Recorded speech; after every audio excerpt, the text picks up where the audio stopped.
It only took a couple of days for she was rid of me. She swore that she would be all mine, love me till the end. But when I whispered in her ear, I lost another friend. Oh, good times, bad times, you know I've had my share. When my woman left home for a brown man, but I still don't seem to care.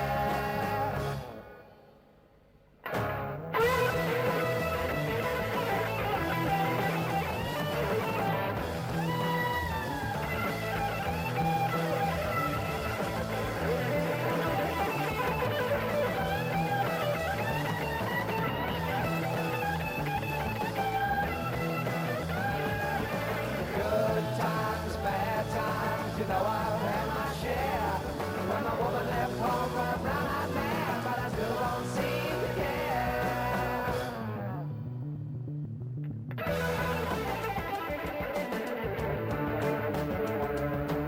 I know what it means to be alone. I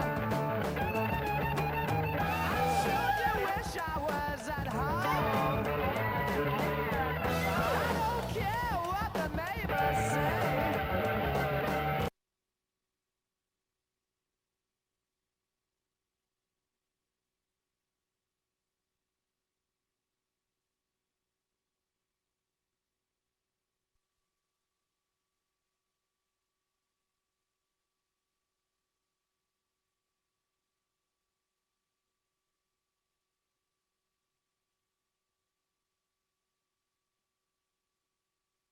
The Springport girls basketball team has finished their season off with 11 wins and 10 losses. With hustling and a tough defense, the girls will play their first district game on Friday against the Chamonix. To gear up for the game, we asked senior captain Nikki Hollop what her team does in preparation. Well, we have a really good, Mr. McDaniel's a really good motivational speaker. He gives us some inspiration when he gives us speeches. And down in the locker room, we like to fool around. We like to blast music and dance and just trying to get loosened up.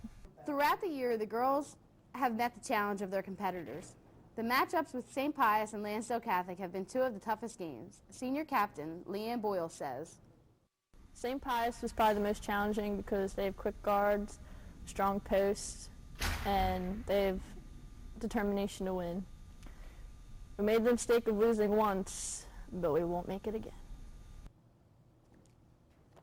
Unity is an important attribute to this team. During a difficult game playing a strong team, the girls support each other and work hard to have a powerful finish. Leadership is also important, so we asked senior captain Rachel Myers how she contributed. Well, coming into the season, we knew that we had a bunch of seniors on the team and that we really needed to step it up. And for me, I feel that I've done a good job as motivating my teammates, getting them pumped before games, and stuff like that.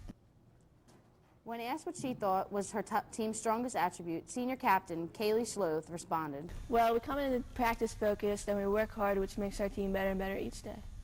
Yeah, dog!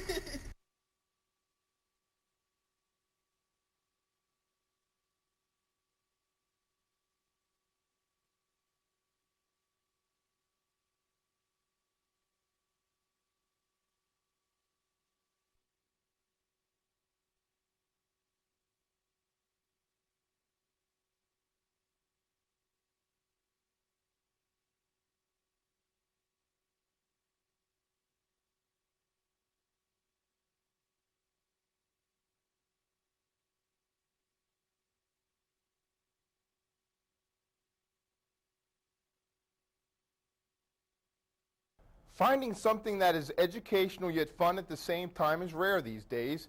The Crayola factory located in Easton, Pennsylvania provides both. Adults and children get a first-hand experience of how crayons are manufactured. In the beginning, Edward Binney and cousin C. Harold Smith began their partnership of Binney and Smith in Peekskill, New York. Early products included red oxide pigments for painting barns and black carbon for car tires. Little do people know there's a story behind the name Crayola. It was coined by Alice Binney, Edwin's wife, a school teacher. Alice took the French word for chalk, craie, and the French word ola, which means oily, to come up with Crayola, oily chalk. Binney and Smith created the first pencils in 1900. After developing slate pencils, Binney and Smith invented chalk. This was no ordinary chalk. It was dustless. Teachers loved it, and in 1902, Binney and Smith won a gold medal for their chalk at the St. Louis World Exposition. Crayola brand crayons were the first kid crayons ever made. The original crayons came in a box of 8. Colors included black, brown, blue, red, purple, orange, yellow, and green. To date, over 100 types of crayons exist. Not only does Crayola make crayons that are washable, they also have a line of sparkle and scented crayons. The crayon making process is rather simple. First, hot liquid wax is poured into a tray with 12,000 crayon-shaped molds. After cooling, the excess wax is scraped from the tray. The crayons are then poured out onto an inspection table and checked for broken points and irregular shapes. After inspection, the crayons are then placed into the labeling machine. Before the labeling machine came into use, several farm families put labels on the crayons. Every family had a specific color crayon to label. Cornstarch and water were used to put the labels on. Crayola needed a safe product just in case younger kids consumed the crayons. Cornstarch and a little bit of water did just the trick. Different from the first crayon ever made, Crayola uses wax instead of charcoal and oil. Crayola discovered using wax made the stick sturdier and much easier to handle. Last year marked the 100th birthday of Crayola. Within those 100 years, there have been many significant events in the Crayola life. Mr. Rogers made the 1 billionth crayon and had a 1 billionth sweater to go with it, which is displayed at the Crayola factory. Through the years, Crayola has named over 100 crayons. Some were named by kids and some by the manufacturer. Only 3 times in the history has Crayola changed the name of a crayon. Flesh was changed to peach, Indian red to chestnut, and Prussian blue was changed to midnight blue. Since opening, the Crayola factory has been visited by a score of people. Rick Nan, manager of marketing and public relations for Two Rivers Landing, has first-hand experience on the number of visitors to the Crayola factory. We see about 365,000 people a year, and over 3 million people have come to visit the Crayola factory at Two Rivers Landing in the past 7 years. Rick feels that everyone should experience the Crayola factory. We have a lot of fun here every day. It's a great place to work, a great place to visit, and we invite everyone down here who hasn't been to visit the Crayola factory and National Canal Museum. A fellow employee of the Crayola factory, Lamar J., feels the same way Rick does about visiting Crayola. One thing I like about the job is the kids. I mean, they absolutely love the Crayola factory, and they're having so much fun. And they're learning so much information as well. I think everyone of all ages can enjoy the Crayola factory. Everybody just loves Crayola.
In a small town called Nottingham, there lies a building named the Hearst Factory. It all began when a 21-year-old named James Stauffer bought a small-town potato chip company in Lancaster. Yes, hi, I'm Ed Herr, and my position at Herr Foods is Executive Vice President. Okay, what made the chip company start? Hers started in 1946 when my father was working on a chicken farm, for his dad. And he wanted to do something else because he enjoyed being around people more than being around chickens. So he asked his father if he found another opportunity to work somewhere else, could he do that? And his dad said, sure, I'll help you as long as you're doing something that makes you happy. So he found this advertisement in the newspaper for a potato chip company that was for sale. It was called Verna's Potato Chip Company. And so it all started because my dad was the kind of person that enjoys being around people. And so he wanted to expand his circle of people. The number of employees at HERS is a little over 1,400, and the types of jobs vary. Probably the largest majority of our people, well, not probably, for sure, work in sales. We have 550 routes that are these trucks that you see on the road that are delivering product to the stores. So that's about a third of our people right there. And then, of course, we have to have support people that work in warehouses and delivering the product to them. And then we have 300 or 400 people that work in the manufacturing side of it. And then the rest of the people would, be in accounting, they would be in marketing, they would be in quality assurance, they would be in sanitation, they would be in, there's just a whole variety of jobs involved in that. The potatoes are delivered by a big truck put on a platform and raised by a lever. The potatoes are then dropped onto a conveyor belt that takes the potatoes inside. Inside, the potatoes are washed, skinned, and peeled and made into different potato chips. The way the potato chips are made are by cutting them by a special machine and placed on a different conveyor belt. The thinly sliced potato chips go under a special light that takes pictures to see if the potato chips are good or bad. The bad ones are then shot onto a different conveyor belt to be thrown away. After they are done and hardened, the potato chips are then flavored. After they are packaged, they are put into the boxes and shipped to different places. Per day, we make 833,000 bags of snacks. Out of that, 540,000 bags are potato chips. My name's Jennifer Arrigo. My title is Visitor Center Manager. The Visitor Center came about because we were given tours through the factory, and I was out telling everybody and their brother about our tour, and we had more and more people coming through. And our insurance company said, this is really risky, taking people into the factory. They could slip, they could put things into the food. So you either need to stop your tours, limit the amount that you take, or build a visitor center. And Mr. Herb proposed that to me. He asked me which one of those I would think we should do. I had to think about it. It took me 3 seconds to answer, build a visitor center. We did that in 1989. We have over 100,000 visitors a year that come through here and take a factory tour Monday through Thursday, and on Fridays just 9 to noon. We have a lot of special events too that's all come about because of our visitor center. Started working here, we used to take people through the factory. I was the tour guide that would take everyone through the factory, and they'd get to sample all the snacks right there. Well, I'd have to give them a hat to wear, and this is the hat that they would wear. People didn't want to put a hat on. They wanted to go through the factory without it, and we couldn't allow that. So I would pull out of my little white coat that I wore hairnets. And I'd say, well, you can wear a hairnet then. Well, then they'd be happy to put the hat on. They didn't want to wear a hairnet. Well, after we built our visitor center, then they didn't have to wear hats anymore because they would be behind glass. They'd still see all the snacks being made, but they would not be out in the factory anymore. Well, then they wanted the hats. They'd say, when I was here before, I had a hat to wear. Now we sell them their hats because they want to wear them. I enjoy being in the family business, yes, very much so. It's fun to work with. We have, in our company, it's not this way in every family business, but in our company anyway, we have a very tight-knit family, so everyone gets along and enjoys working together, so that makes it fun. Now, I think if you had a lot of friction, like if you had people that didn't get along, it would make it completely different, but we happen to be lucky that way in that we were raised in an environment where we learned to work together, we learned to play together, and so we enjoy working with each other, so that makes it fun, yeah. Well, as you're going to see today, hers are manufactured for the most part right here in Nottingham. We do have a small plant in Ohio that makes about 5% of our product. But we are a mid-Atlantic marketing company, which means we're in 10 states in the mid-Atlantic region. And so I kind of like to describe it as a triangle. If you go from Connecticut, New York area, down the southern or the eastern seaboard down to the bottom of Virginia. That's one part of the triangle. And then if you go from there out to the middle of Ohio and back, that's kind of our market region. So we manufacture all this product here, and then we ship it via tractor trailer to distribution centers scattered throughout that 10-state region. So what we have is we have this fleet of tractor trailers that's taking this manufactured product to 23 different distribution centers in that mid-Atlantic region. And then from there it goes directly to the stores. When I started here, we had one chip line, one pretzel line. We had a lot of Allied snacks that we don't make now. They were made by somebody else, and we started making them. So I've seen the company grow. We had 10 branches. We now have 23, and I think we've hired about 1,000 people since I've been here. What makes her successful in the marketplace, I think, is number one, I would have to say our people. I said earlier that we're a family business, and when you have a strong family business like we do, it makes for good relationships. So I think we have great relationships right down through our company.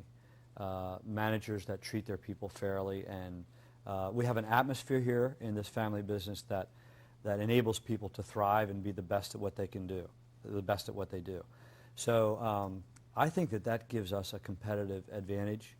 I think it helps us to have better quality product because our people enjoy doing what they're doing, and they take pride in making the best possible products they can make. And I think it helps our salespeople to be the best they can be. We've been voted #1 in customer service for years. We exceed our competitors by large margins. And I think it's because of our people enjoy their work, they enjoy the atmosphere, they feel like they work for a company that takes care of them. And so I would say that people, and focusing on people's needs and caring for employees is what gives hers a competitive advantage in the marketplace.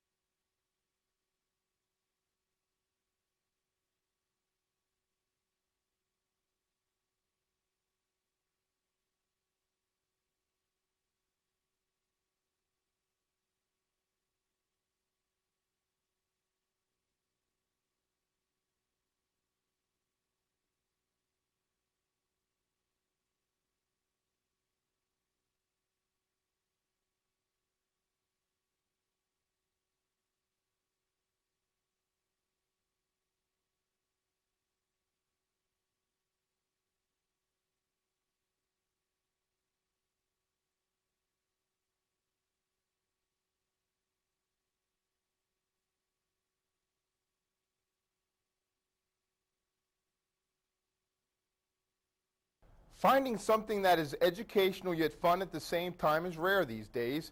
The Crayola factory located in Easton, Pennsylvania provides both. Adults and children get a first-hand experience of how crayons are manufactured. In the beginning, Edward Binney and cousin C. Harold Smith began their partnership of Binney & Smith in Peekskill, New York. Early products included red oxide pigments for painting barns and black carbon for car tires. Little do people know there's a story behind the name Crayola. It was coined by Alice Binney, Edwin's wife, a school teacher. Alice took the French word for chalk, craie, and the French word ola, which means oily, to come up with Crayola, oily chalk. Binney & Smith created the first pencils in 1900. After developing slate pencils, Binney & Smith invented chalk. This was no ordinary chalk, it was dustless. Teachers loved it, and in 1902, Binney & Smith won a gold medal for their chalk at the St. Louis World Exposition. Crayola brand crayons were the first kit crayons ever made. The original crayons came in a box of 8. Colors included black, brown, blue, red, purple, orange, yellow, and green. To date, over 100 types of crayons exist. Not only does Crayola make crayons that are washable, they also have a line of sparkle and scented crayons. The crayon making process is rather simple. First, hot liquid wax is poured into a tray with 12,000 crayon-shaped molds. After cooling, the excess wax is scraped from the tray. The crayons are then poured out onto an inspection table and checked for broken points and irregular shapes. After inspection, the crayons are then placed into the labeling machine. Before the labeling machine came into use, several farm families put labels on the crayons. Every family had a specific color crayon to label. Cornstarch and water were used to put the labels on. Crayola needed a safe product just in case younger kids consumed the crayons. Cornstarch and a little bit of water did just the trick. Different from the first crayon ever made, Crayola uses wax instead of charcoal and oil. Crayola discovered using wax made the stick sturdier and much easier to handle. Last year marked the 100th birthday of Crayola. Within those 100 years, there have been many significant events in the Crayola life. Mr. Rogers made the 1 billionth crayon and had a 1 billionth sweater to go with it, which is displayed at the Crayola factory. Through the years, Crayola has named over 100 crayons. Some were named by kids and some by the manufacturer. Only 3 times in the history has Crayola changed the name of a crayon. Flesh was changed to peach, Indian red to chestnut, and Prussian blue was changed to midnight blue. Since opening, the Crayola factory has been visited by a score of people. Rick Nan, manager of marketing and public relations for Two Rivers Landing, has first-hand experience on the number of visitors to the Crayola factory. We see about 365,000 people a year, and over 3 million people have come to visit the Crayola factory at Two Rivers Landing in the past 7 years. Rick feels that everyone should experience the Crayola factory. We have a lot of fun here every day. It's a great place to work, a great place to visit, and we invite everyone down here who hasn't been to visit the Crayola factory and National Canal Museum. A fellow employee of the Crayola factory, Lamar J., feels the same way Rick does about visiting Crayola. One thing I like about the job is the kids. I mean, they absolutely love the Crayola factory, and they're having so much fun. And they're learning so much information as well.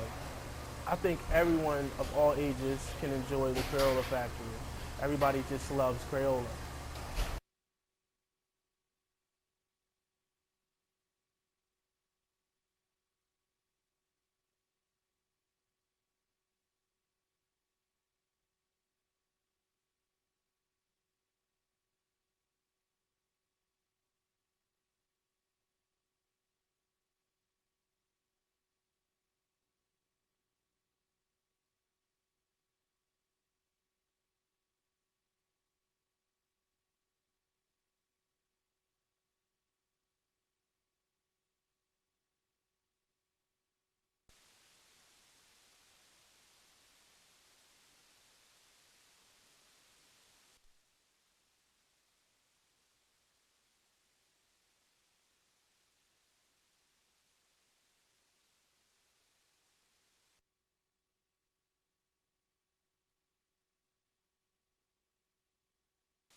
My name is Ronald Nichols.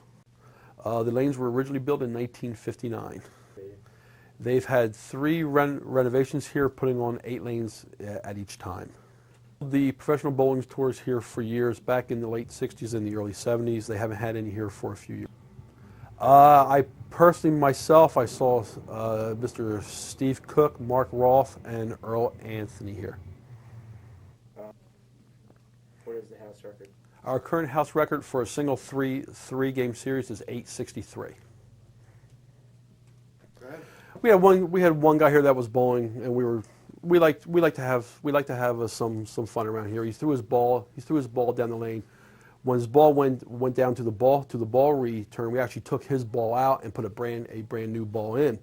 The brand new ball did not have any holes in it for his fingers. When it came back up to him, he picks up the ball and he's standing there looking around at it, trying to figure what happened. The mechanic and myself were standing down back, laughing. Of course, there was nobody in the house at that time. He picks up the ball, he's turning around, and he takes his hand and goes like this, and tries to put his hand on the ball. At that time, we start roaring. Of course, he could hear us by then. So. We started coming to Limerick Bowl about 35 or 38 years ago with a couples league. We bowled the third Saturday of every month. We were just young married couples, and we loved it. They were so nice to us here. We just loved it. Gradually, as people got older, we get newer young couples, different young couples. Then we joined the senior league, and when we first came, we had to keep our own score. Then they got computers. We don't have to keep our own score. Now they figure out our averages. Our handicap is done for us. Right now we have, as we said, the 48 lanes of AMF, computerized scoring, the bumper bowling. We have 10 billiard tables, a redemption arcade. We've added on a sports bar and grill. That's a full-service sit-down kind of dining experience, and also a bowling and billiards pro shop.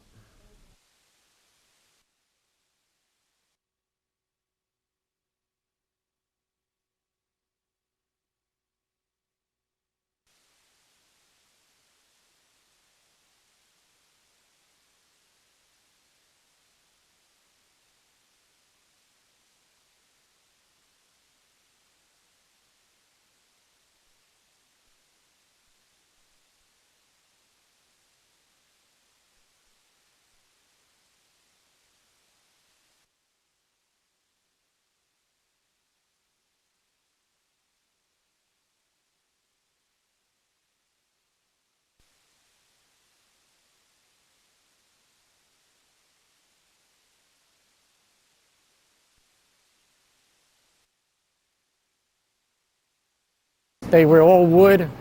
Now they're basically synthetic.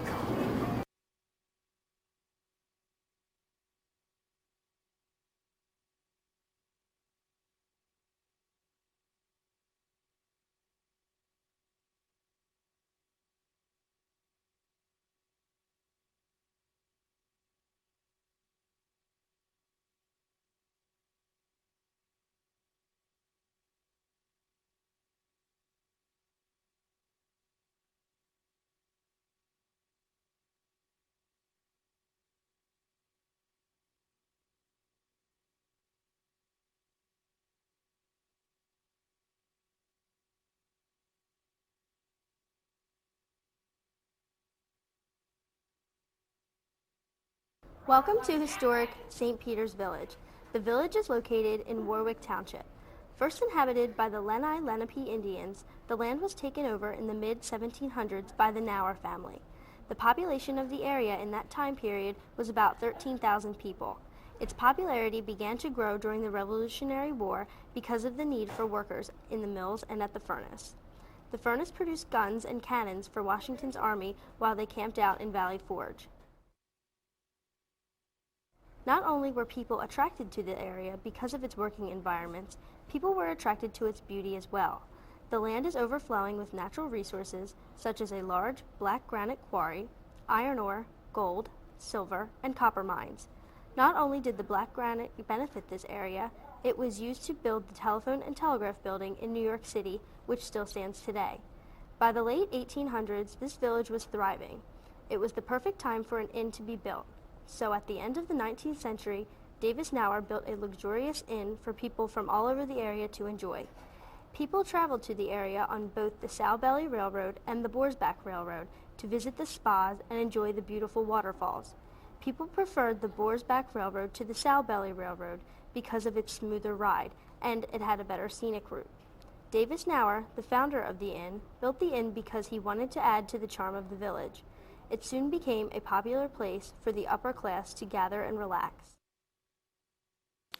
The tourists came from Philadelphia, primarily from the Germantown area that was a rather well-to-do area, and the people came also from Wilmington, which was also a rather well-to-do area. This was a beautiful inn, very exclusive, I understand, and expensive at the time.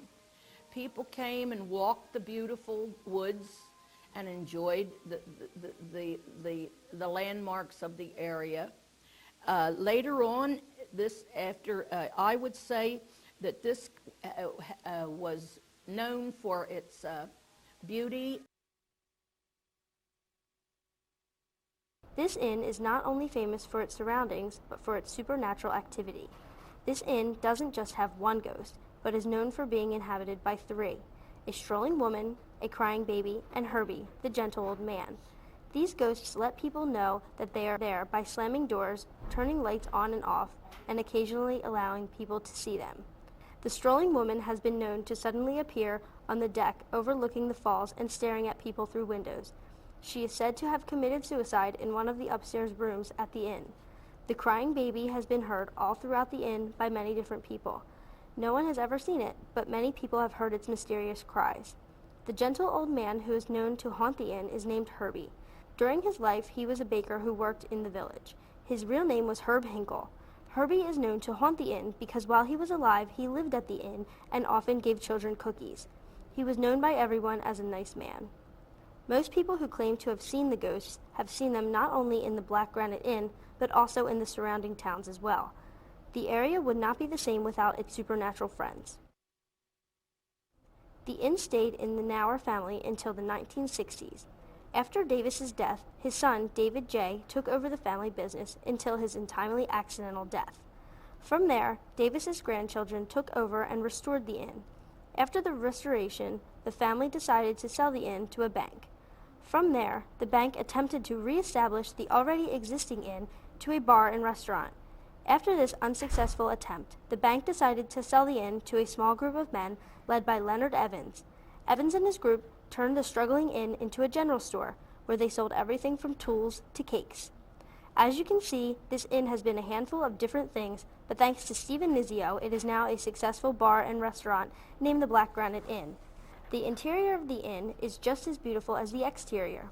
As you enter, you see the grand staircase. The inn has a bar and dining room with a large painting of the French Creek Falls. In addition to that room, there are 3 more dining rooms, each with their own chandelier, and each are decorated to recreate that old inn feeling, complete with paintings from that time period. The basement of the inn was converted to a bar as well. People can watch sporting events and play pool. The inn is not only a restaurant, it has a few apartment units on the 2nd floor. So over the years, many people owners have come and gone, but it remains a restaurant. My hope is that someday someone will certainly come along who can do justice to St. Peter's Village, especially to the inn.